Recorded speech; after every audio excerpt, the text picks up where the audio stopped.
Sean bienvenidos todos nuevamente a Ética. Qué bueno podernos saludar nuevamente ahora por este medio. El objetivo de este video es poder responder a todas esas preguntas que surgieron durante nuestro taller de asesoría integral, constituir una sociedad anónima, el cual les agradezco los comentarios que nos han hecho y que me alegro que haya sido de gran provecho para todos. Así que vamos a responder entonces cada una de sus preguntas, para lo cual comenzamos.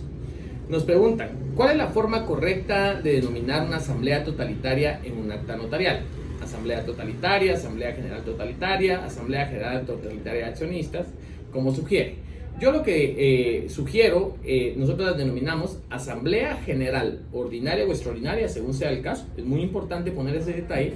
Asamblea general ordinaria de accionistas con carácter totalitario. Repito, asamblea general ordinaria o extraordinaria de accionistas con carácter totalitario. La siguiente pregunta es, en las sociedades conformadas por dos socios, ¿el órgano de administración puede ser un consejo de administración? Y precisamente sí, la ley nos determina una clara limitación de la cantidad de miembros en el consejo de administración. No obstante, tiene que ser conforme esté en la escritura social. Entonces tenemos que velar bien que en la escritura social permita el que sean únicamente dos miembros los miembros del consejo de administración. Y les comento, normalmente en la práctica se da de 3 miembros en adelante, pero con eso respondo que si la escritura social lo permite, se puede. La siguiente pregunta es, ¿puede existir un órgano de administración sin que haya gerente general en una sociedad? Por supuesto. El que es básico que exista es el órgano de administración. Este sí, sugiero siempre que exista.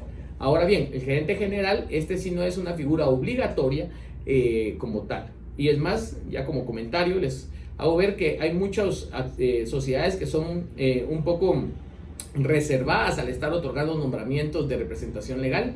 Incluso tienen gerentes generales sin que tenga el nombramiento escrito en el registro mercantil, simplemente su contrato de trabajo por gerente general, aunque no tenga nombramiento. Pero obviamente la calidad de gerente general nos permite, si fuera el caso, habilitarlo como gerente general y representante legal de la entidad, con las limitaciones que en su propio nombramiento se puede poner. Acuérdese, usted puede limitar tanto al administrador único, al gerente general o a cualquier representante legal, según sea voluntad del órgano que lo nombre.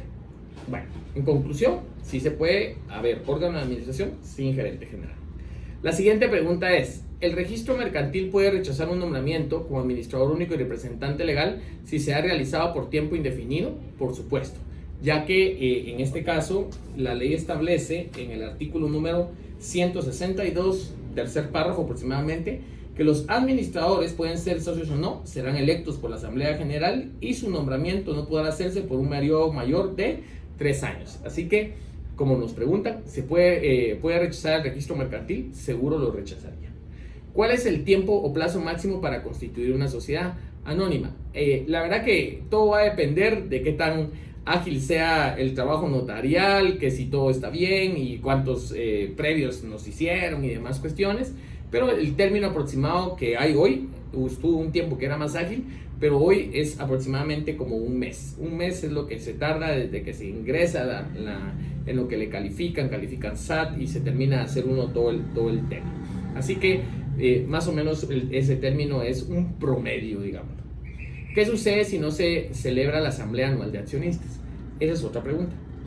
La asamblea anual de accionistas, en principio, como un tipo a lo que estamos acostumbrados a faltas administrativas que nos van a imponer una multa o algo, no existe, ya que no existe algún órgano como tal que se dedique a la policía, vamos a llamarle, o a la inspección de las sociedades mercantiles. No obstante, es bien importante que recordemos todos de que en el registro mercantil, en la asamblea anual, se llevan a cabo algunos temas, por ejemplo, conocer el estado de pérdidas y ganancias y algunas otras circunstancias similares. Y entonces es importante que ustedes sepan que probablemente sí se tengan alguna merma fiscal o algunas cuestiones relevantes en materia fiscal que se deban de conocer. Ahí ya me estoy metiendo un poquito al tema tributario, pero es otro tema completamente. Lo que sí les hago ver es que una sociedad anónima tiene que tener toda su contabilidad formal, su cierre fiscal y todo, y esto es parte de lo que se conoce en esa asamblea anual. Así que una cosa concatena a otra. Y aquí sí les digo, los famosos cierres anuales que son obligaciones tributarias, muchas veces muchas sociedades anónimas no las contemplan, y ahí hay otro nicho que usted puede aprender, derecho tributario. Continuamos entonces con la siguiente pregunta. ¿Cuánto tiempo después de haber inscrito una sociedad anónima del registro mercantil se deben emitir acciones? La ley no regula este plazo, y la ley nos regula en el artículo 120, emisión de títulos. Los títulos definitivos deberán estar emitidos dentro de un plazo que no exceda de un año a partir de la fecha de escritura constitutiva o modificación de esta. ¿Qué quiere decir? Que se tiene un año. Artículo 120 del Código de Comercio. Nuestra siguiente pregunta es: ¿dónde se deben registrar las acciones para que tengan plena validez? Esta es parte de lo que hacía énfasis en el taller, y yo les digo, eso es básico. Tienen que estar registrados en el registro de acciones nominativas que está en la sociedad. Y aquí esto es algo importante porque para los que comenzamos en el tema de asesoría corporativa nos es tan increíble. Uno está acostumbrado a inscribirlo en el registro de la propiedad, en el registro mercantil, en el registro de la propiedad intelectual, y uno piensa que un formalismo similar se requiere. Acá no. Acá es un libro que la lleva la entidad, y el órgano que está a cargo de ese libro es el órgano de administración. Entonces esto es importante porque la propia sociedad es la que lleva ese registro, tiene la obligación de llevar ese registro. Así que, ¿dónde se deben de registrar las acciones para que tengan plena validez? En un libro que debe llevar la sociedad, que se llama Registro de Accionistas. ¿Qué contenido tiene ese libro? Artículo 125 del Código de Comercio, ahí ustedes lo van a tener. 10.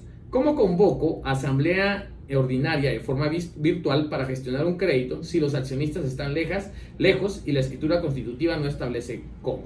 Aquí tenemos un problema, ya que la propia ley, ¿se acuerdan ustedes que estas fueron unas reformas hechas a través del decreto 18-2017, en donde en su tercer párrafo nos dice: la participación o toma de las decisiones, artículo 15, la participación o toma de decisiones de asambleas, juntas, sesiones administrativas, el envío de convocatorias y cualquier comunicación entre socios o entre socios de la sociedad mercantil podrá realizarse por cualquier método de comunicación a distancia según lo estipulado en la escritura social. ¿Qué quiere decir? La escritura social lo debe de permitir. Si la escritura social no lo permite, en este caso no se pudiera. ¿Y qué pueden hacer? En este momento no pudieran hacer nada, tuvieran que modificar su escritura social para que así lo permita. Ese es el criterio que se ha tomado durante todo este tiempo. Y por supuesto una gran incidencia legal. Luego de explicado el trámite para inscribir una sociedad, ¿dónde queda el trámite para inscribir una sociedad a través de mi negocio? ¿En qué caso se ocupa o cómo funciona? Este es un proceso que incluye lo mismo, la asesoría es lo mismo, solo que se hace a través de un usuario y cargando los archivos digitales a través de la plataforma. Y algo importante, usted puede gestionar su firma electrónica para que todo eso ni siquiera tenga la necesidad de ir y todo se haga de manera virtual. Así que el proceso es el mismo, los documentos son los mismos, solo que se hace todo a través de la plataforma virtual de minegocio.gt. Y algo importante, vamos a hacer un taller de esto para que así puedan ustedes facilitar y con eso se ahorran buenas vueltas. 2. En una propuesta de gastos y honorarios como notario, ¿debo facturar solo los honorarios o también los gastos de inscripción de una sociedad? Normalmente acá se factura únicamente los honorarios. Obviamente los gastos, usted debiera entregar un recibo que pudiera acreditar o establecer estos documentos, ese dinero que usted recibió y en qué fue el que lo gastó. Aquí sí le digo, póngase de acuerdo con el cliente, porque he tenido clientes que prefieren que les dé una factura por todo y ahí se liquide inclusive pagar yo o que ellos me paguen, porque acuérdense que tengo que pagar el 5% del ISR o 7% según la cantidad que facture y el 12% de IVA y que se acredite eso sobre los gastos, porque ni modo que se lo va a comer usted, ¿verdad? Entonces, en conclusión, en teoría, como se hace normalmente es factura de los honorarios y un recibo de gastos, y eso es lo que se entrega para que le acrediten la cantidad total. Y ahora bien, le digo, póngase de acuerdo con este detalle con el cliente y que él le comprenda, porque probablemente si usted le presenta un recibo así a seca, le va a decir, no, pero yo quiero factura. Así que muy buena pregunta y esa es la pura calle, ustedes. 3. ¿Cuál es el promedio que se cobra en el mercado por constituir una sociedad anónima? Aquí hemos visto de todos ustedes, pero en promedio, más o menos de honorarios, unos 5,000 quetzales, y obviamente según la complejidad, la magnitud del negocio y demás, puede subir. Hemos visto casos en donde cobran 20,000 quetzales de honorarios por constituir sociedades anónimas, así que va a depender mucho de la clase de bufete que sea, la clase de oficina que sea, el negocio, qué tan complicado va a ser ese ejercicio y demás. Pero ahí le di el promedio, son unos 5,000 quetzales de honorarios, saliendo en total entre 8,000 a 10,000 quetzales. ¿Una sociedad anónima puede abrir otras sociedades que se deriven de la misma? Así es. Entonces, por ejemplo, usted tiene sociedad anónima que le voy a poner matriz sociedad anónima, y matriz sociedad anónima puede ser socia accionista de otra sociedad anónima que se llame hija 1 sociedad anónima, y matriz sociedad anónima va a ser el accionista. Así que esta sociedad anónima accionista principal puede ser accionista de cualquier otra clase de sociedades anónimas. Es más, esa es una de las estructuras administrativas que se guardan en corporaciones como tal. La siguiente pregunta es: si un socio desea ceder sus acciones a otro familiar, ¿cuál es la forma legal de hacerlo?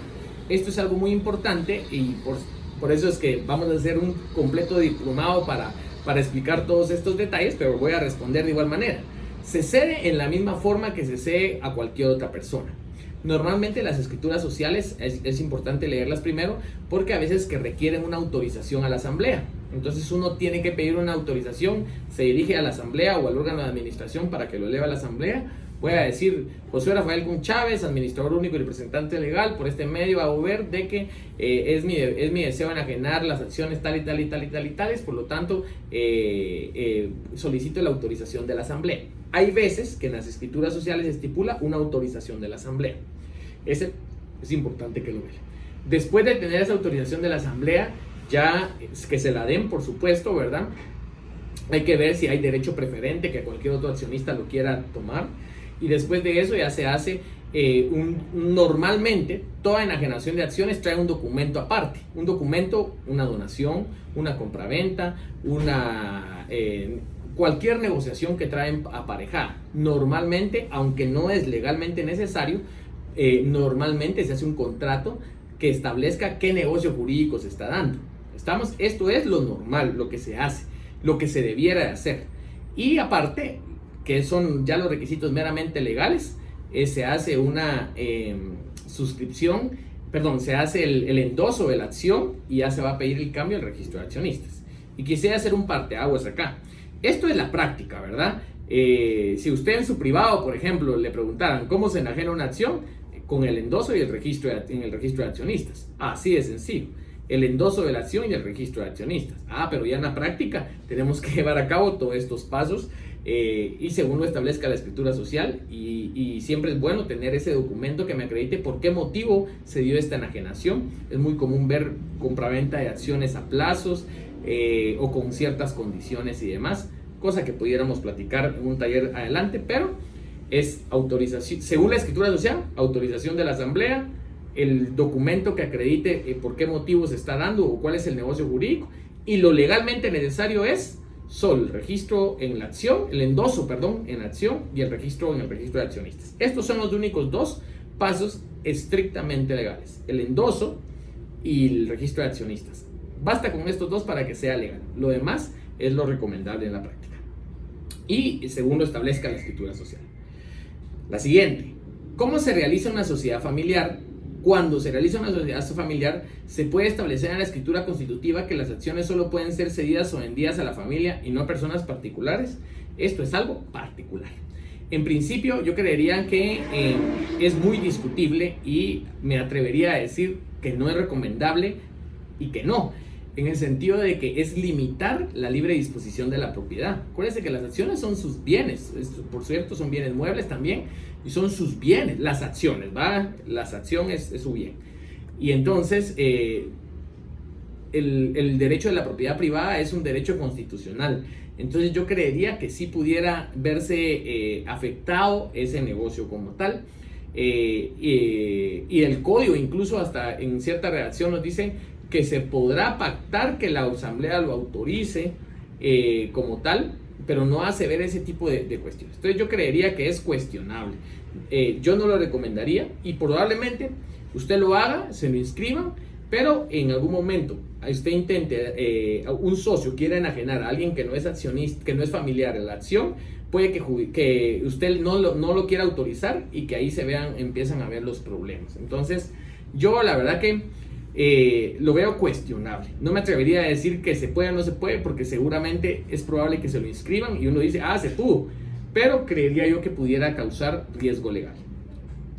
El capital de una sociedad es el que está representado en acciones. Esto es algo importante porque el capital, tenemos el capital pagado, ¿verdad? Está representado en acciones, ¿verdad? Y eso no quiere decir que sea el único dinero que esté ahí, porque aparte es capital y aparte pueden ser todo el dinero que puedan tener en bancos y demás cuestiones, cosa que es un poco más contable, pero efectivamente en la sociedad anónima el capital se representa en acciones. ¿Cuál es el plazo máximo para pagar el capital suscrito y en qué momento de la constitución de una sociedad se debe hacer efectivo el capital pagado? Esto es algo importante. El plazo máximo para el capital suscrito no nos establece la ley. Lo que sí nos establece la ley respecto al capital suscrito, artículo 89, capital suscrito, en el momento de suscribir acciones es indispensable que cada accionista pague por lo menos el 25% del valor nominal. ¿Qué quiere decir? Si yo me comprometo a pagar 10,000, tengo que pagar al menos en el momento el 25%. Eso sí lo dice la ley. Tiempo para pagar, eso sí no lo dice la ley como tal y será según el compromiso que se ha adquirido y obviamente que todos hayan aceptado. Así que respondo, el plazo máximo, la ley no estipula, sí establece que se tiene que pagar en el momento al menos el 25% y eso se hace constar en la escritura, en la cláusula respectiva, donde se hace ver el capital suscrito y pagado. ¿Cuál es el procedimiento para justificar bienes inmuebles para una aportación no dineraria? Esta pregunta me interesa mucho porque sí es bueno diferenciar aportación de bienes muebles y aportación de bienes inmuebles. La aportación de bienes muebles, esa puede justipreciarse. Obviamente lo ideal sería ir a un valuador o ver la factura o ver algún documento donde me acredite el valor. Eso sería ideal porque nos da certeza a todos los accionistas. Pero no hay ningún formalismo como tal, ya que uno puede aportar los bienes muebles, puede aportarlos según el valor que justiprecie allí. Lo que sí le digo, tiene que ser razonable para beneficio de todos y porque es lo real. Ahora bien, la pregunta del compañero, y hago énfasis, inmuebles. Cuando se aportan bienes inmuebles, usted recuerde que allí tenemos un efecto fiscal muy importante, algo importante. Esto se utiliza mucho porque cuando yo aporto un inmueble a una sociedad, no pago impuesto. Cuando yo aporto un inmueble a una sociedad, ahí no, por esa enajenación que Josué Kuhn aporta a la sociedad, no se paga impuesto. Pero el valor que consigne yo de la aportación no puede ser menor a ninguno que conste en matrícula fiscal o matrícula municipal, o que yo estime, pero tiene que ser mayor a eso. Una referencia de esto, y esto aplica para todos los casos, es el artículo 4, segundo párrafo de la Ley del Impuesto de Timbres Fiscales y Papel Sellado Especial para Protocolos. Nos dice, el valor que consta el documento, el cual no podrá ser inferior al que conste en registros públicos, matrículas, catastros o listados oficiales. Repito, segundo párrafo del artículo 4 de la Ley del Impuesto de Timbres Fiscales y Papel Sellado Especial para Protocolos, nos dice que el valor del documento no puede ser inferior al que conste en registros públicos, matrículas, catastros y en listados oficiales. ¿Qué quiere decir? Que no puede ser nunca el menor del precio, del valor mayor al que está registrado en cualquiera de los registros públicos. ¿Oyó? Así que eso es bien importante porque tiene que regirse a eso. Y recuerda que eso no paga impuesto cuando se aporta inmuebles y es por eso que mucha gente lo utiliza para dicho sentido. Interesante fenómeno que también se da en la práctica y podemos platicar en talleres futuros. La siguiente pregunta es, ¿las acciones deben extenderse por el monto del capital autorizado, suscrito o pagado? Este es algo importante porque las acciones se pueden emitir, normalmente se emiten por el monto del capital pagado, ¿verdad? Pero quisiera yo verificar el artículo 109, dése cuenta. Transferencia de acciones no pagadas. Dese cuenta de eso. Transferencia de acciones no pagadas. Aquellos que hayan transferido certificados provisionales están obligados a registrar el traspaso en la sociedad y quedan solidariamente responsables con los adquirentes por el monto de lo no pagado durante el término de 3 años desde la fecha de transferencia. El pago no puede exigirse al cedente, sino en el caso del requerimiento hecho al poseedor que haya resultado infructuoso.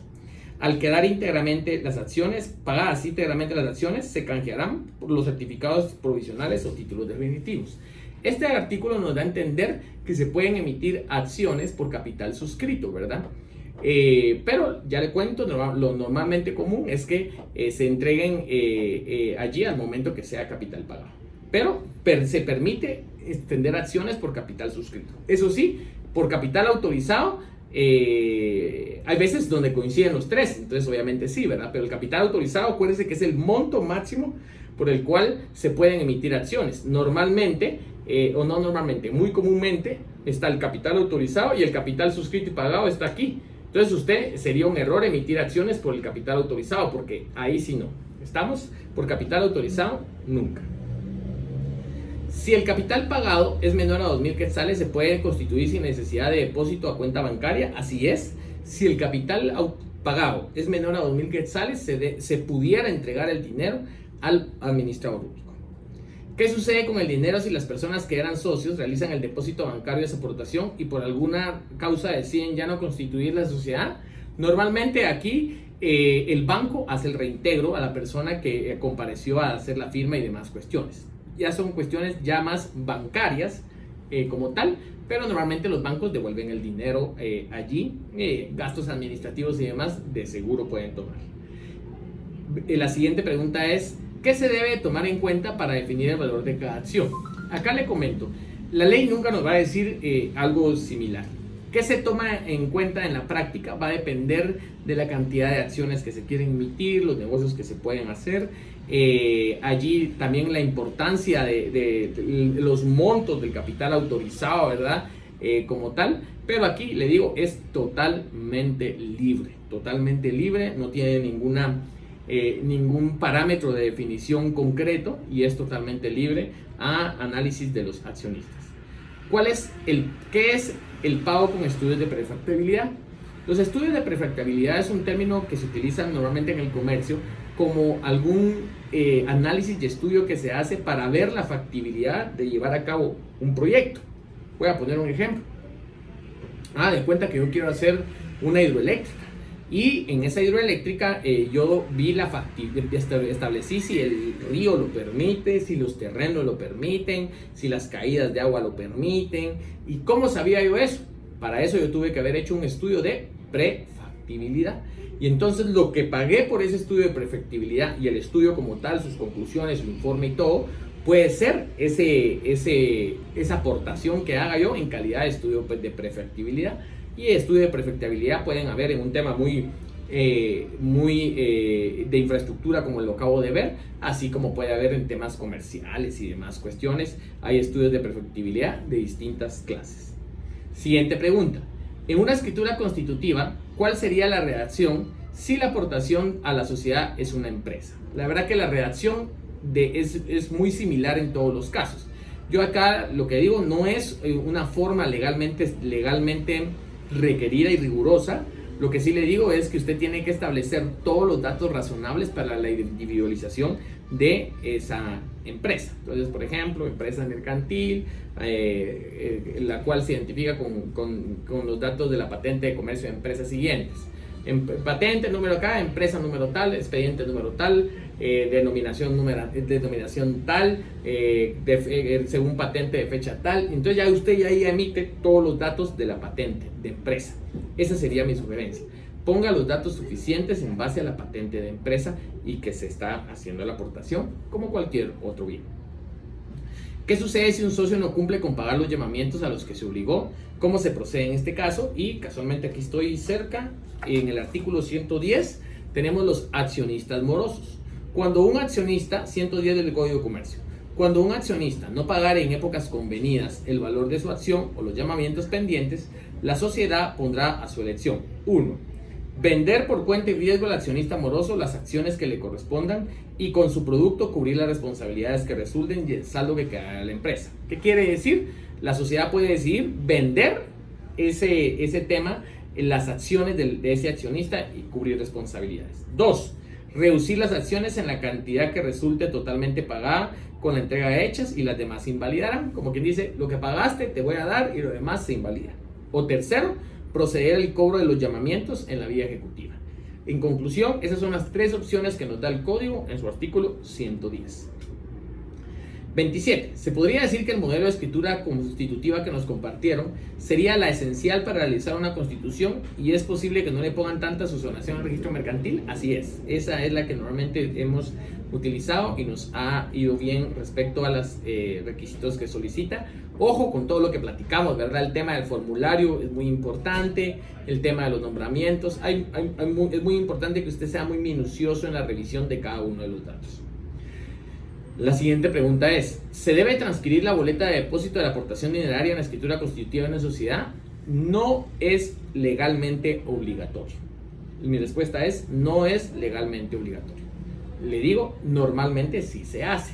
Y ya les dije que si eso se hace en la parte del cierre, allí de la escritura, uno ahí transcribe esa boleta, entre comillas, tal cual, incluyendo las cantidades. La siguiente es, ¿cuál es el objeto de establecer una sociedad anónima como pequeño contribuyente? ¿Es aconsejable? Eso es un tema más tributario. Y el tema de ser o no pequeño contribuyente depende de la facturación que se va a tener. Si únicamente se va a facturar 150,000 quetzales al año como máximo, entonces sí es recomendable porque usted se va a ahorrar, en lugar de pagar el 12% de IVA y el ISR según el régimen que tome, usted va a pagar únicamente el 5% de IVA por ser pequeño contribuyente. Eso sí, sus facturas no generan crédito fiscal. Yo le digo, hay muchos clientes que dicen, pero su factura no me genera crédito fiscal, que pueden reparar en eso. A otros no les importa, pero en conclusión, es aconsejable. Primero, si va a pagar menos de 150,000, si va a facturar menos de 150,000 al año, sí es aconsejable, se ahorra impuesto. Y ya he comentado algunos comentarios que suceden en la práctica. La propietaria de la empresa puede ser la propia sociedad en constitución. Normalmente se constituye sociedad mercantil con su empresa. Es más, eso es lo que se constituye. La sociedad mercantil con su empresa. Por lo tanto, siempre en ese proceso de constitución, la propietaria va a ser la sociedad mercantil. Siempre la propietaria va a ser la sociedad mercantil. Si la empresa que quiere utilizar se consignó como aportación no dineraria, se debe dejar en el apartado del formulario en blanco o es necesario crear otra empresa para el efecto. Acá algo importante, nos dice que si la empresa que quiere utilizar se consignó como aportación no dineraria, en primera cuestión lo que le digo es de que antes de constituir esa sociedad anónima, usted tuvo que haber gestionado la autorización ante el registro mercantil para la enajenación de esas acciones. Ya le comentaba, ahí necesitamos publicar estados financieros, esperar un plazo para oposición, ingresar ese registro mercantil y hasta que después nos autoricen la enajenación de la empresa. Todo eso se haría y en el momento de constituir, ahí ya se hace la aportación de esa empresa mercantil. Eso solo se lo hago ver para que no piense que es tan así y sobre todo uno no le diga a los clientes, no, esa onda es fácil. No, no es tan sencillo. Y creería yo que pondríamos los datos de esa empresa. Si no queremos constituir una empresa nueva, pues podríamos poner los datos de esa empresa que se está aportando. Y aquí sí les sugiero, previamente vaya a hablar al registro mercantil para adecuar el criterio respecto a ellos. Porque cuando sale uno de eso que están acostumbrados a hacer en procedimientos, ni los propios operadores saben, sino se lo tienen que consultar a sus jefes. Entonces yo le invito a que pueda siempre mejor asegurarse que no le vayan a suspender por una tontería que pudo haber provisto, en el sentido de que a veces los criterios varían mucho. La siguiente es, ¿el solicitante de la inscripción de una sociedad mercantil puede ser un procurador? No. El que puede ser el notario, un accionista, un socio accionista, ¿verdad? O el representante de la entidad. Algo importante es de que no se puede una persona particular. Tiene que ser, en el caso que nos importa a nosotros, por ejemplo, el notario autorizante. Entonces, esa sería una importante. ¿Cómo se inscriben las acciones? Ya lo comentaba, las acciones se tienen que inscribir en el registro de accionistas y en su caso, si la sociedad es muy formal, vamos a decir la que usted está constituyendo es una gente muy formal y todo, pues le tiene que decir a esas personas que lo inscriban. Ahora bien, yo le comento, mis sociedades que son muchos emprendimientos y cosas así, Pues en este caso yo se lo hago, ¿verdad? Vengo yo, emito el título y yo mismo hago las anotaciones allí en base al modelo que les he enviado, muy similar a ese. Ya hago yo las anotaciones y yo registro. Y a mí me gusta que no solo llene uno la parte de adelante, sino en la parte de atrás haga la anotación y que firme el órgano de administración y que se tenga un sucedito ahí. Así me gusta a mí porque nos da certeza. ¿Cómo se inscriben las acciones? Según el modelo del registro de accionistas. Yo les envío un ejemplo ahí en la presentación. Y uno es quien las escribe, porque si para uno es fumado, imagínense para su cliente. Eso es parte de lo que nosotros en la oficina nos ponemos y sobre todo nos aseguramos que nuestro cliente quede protegido. ¿En dónde o cómo puede averiguar si las acciones de una sociedad fueron inscritas? Como este es un registro privado, este es un registro propio de cada sociedad, solo lo puede hacer ante la sociedad. Es decir, usted tiene que ir a la sociedad y legítimamente allí pedir que si, obviamente lo pudiera hacer un accionista, si se encuentran debidamente registradas sus acciones. Así debiera de ser. Ya judicialmente usted puede pedir una exhibición de libros de comercio y de contabilidad de comercio, ¿verdad? Como prueba anticipada para un proceso. Ya nos vamos a otro tema un poquito más complejito, pero ¿cómo averiguarlo? Directamente con la sociedad. Usted puede ir ahí, toca el timbre y ahí se lo debieran enseñar. ALIC, y si no tiene sede, ahí es donde comienzan los problemas, ¿verdad? Ahí es donde comienzan los problemas. Vamos al siguiente. ¿Qué puedo hacer si como socio nunca se me entregó el notario, el libro de acta, registro de accionistas, título de acciones y deseo recuperar? En principio, comunicarse con el notario para verificar si él los tiene, si los emitió o no. Si no, usted también puede ir al registro mercantil y averiguar qué libros tiene autorizados esa sociedad y le va a salir el desplegado. Si no los tiene y ya no quiere saber nada del notario, usted los puede gestionar. O sea, y aquí les comento, esto pasa muy común. A veces mis clientes me dicen, le digo, páseme todos los libros, a mí no me dieron nada.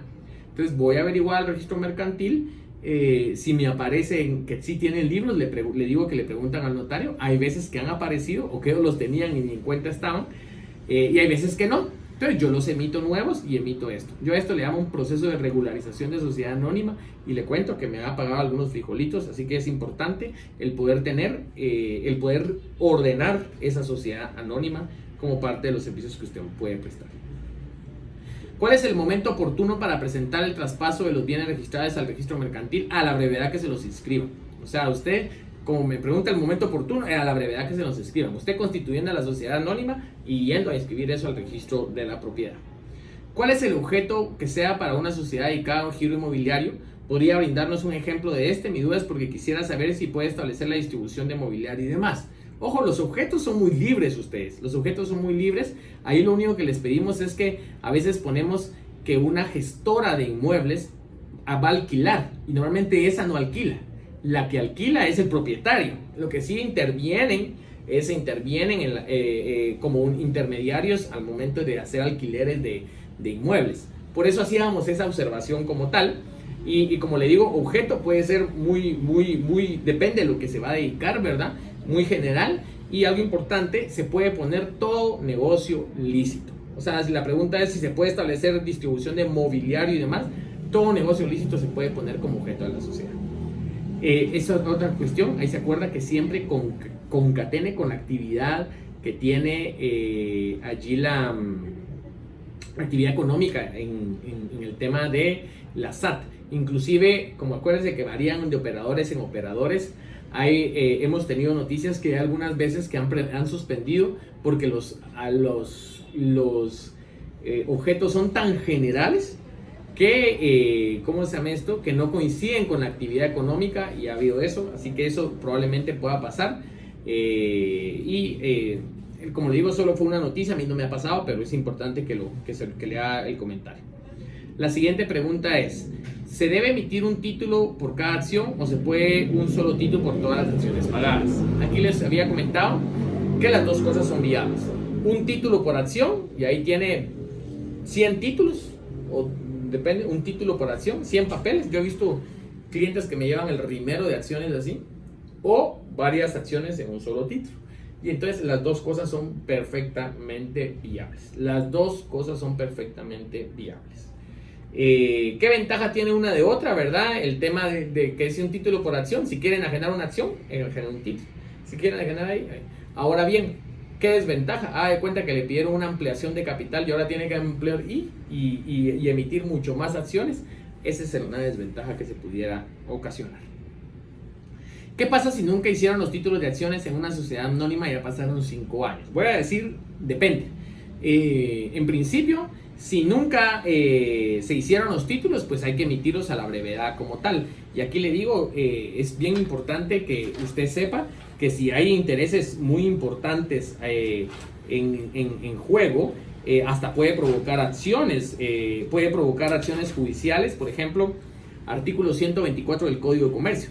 Los accionistas podrán exigir judicialmente la expedición de los certificados provisionales y la de los títulos definitivos al concluirse los plazos establecidos en el artículo 120.